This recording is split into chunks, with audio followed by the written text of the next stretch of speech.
regardless where you're working at or what you're doing. I mean, you were put on this earth, I believe, obviously by God, and we're all trying to get to a better place. I don't think you can ever lose sight of that. You can never lose sight of your faith. God gives you the tools to do things. It's your decision on how you're going to use those tools. I'm here because I've been allowed the opportunity to get to this spot because of what our good Lord has given me. You have your faith, you have your family, and you have your friends. Those values were established by my parents as I was growing up, and then obviously reinforced as you're growing up, and reinforced obviously here at Benedictine. But you got to have those values, and if you want to succeed, I just think you never change who you are. Benedictine College is a very special place, has a very special place in my heart, and to be honored by the community of Benedictine, that means a lot to me. Love playing here. Love playing for Coach Wilcox. Got a lot of great Coach Wilcox stories. But probably, honestly, the neatest thing about going to school here and playing here was just the relationships that I made. There's still a close-knit family that I have of buddies. They come for the last 6-7 years. They pick a game and come to a game, and we fire up the grill and we tell stories and all those good things. But that was established here at Benedictine, and we've never lost that. We were on some good teams, and we had some good players.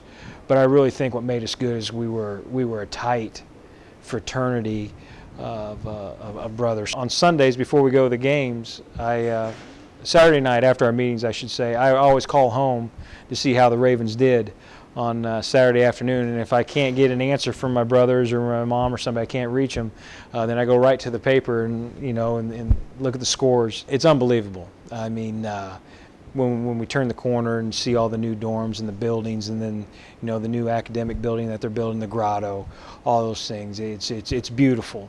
Lots of times when you make change, there's other changes that take place, but you can still sense that the values of Benedictine have not changed. And to me, that's what a great dynamic that is. You're enhancing the beauty of the campus, and people are coming, but they're coming because of those values, and that's neat. It's a neat feeling. I see a lot of athletes where God is the most important thing in their life, as well it should be. I see them come to Mass. If they're not Catholic, I see them going to the chapel service that's provided. Faith is very, very strong. When you're on the inside, you do see the importance of it, and it makes your faith even stronger because you see those things. They understand that much has been given to them, and they need to return quite a bit themselves. I have a strong devotion to Our Lady, and find time to say the Rosary. Humbly, I don't really like talking about it. I think it's just something that you do.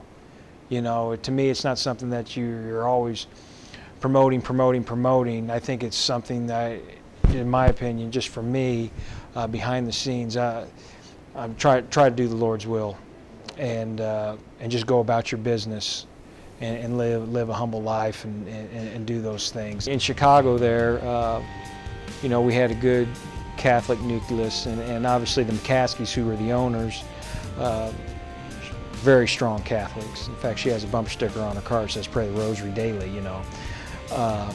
But I'll be honest with you, I think it was more guys going about their business in a private way and in a humble way is how they were glorifying God, and I think that's a great way to do it. I believe this: the good Lord's only going to give you so much that you can handle.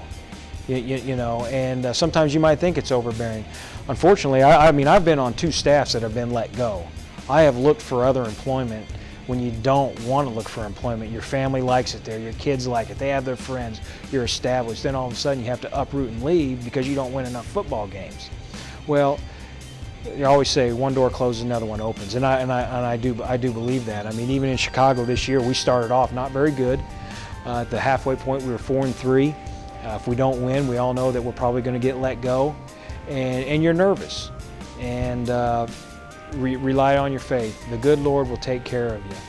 If it's time to go, then it's time to go. He'll take care. I always say He'll take care of you, but it's also up to you to do things and make sure that you're taken care of. You know, because of the tools He's given you. So I do. I rely heavily on that everything's going to work out. Because I always say everything's going to work out because it has to. You know, and it has to, because you know deep down that the good Lord has put you in that spot for a reason. Don't try to figure it out. Just understand. Use the tools that you have, because He needs you there at that point in time. Use those tools, and you know, maybe you're there to make an impact in someone else's life. You just never quite know, but that's kind of how we do it, and it's worked. So I'm going to stay with it.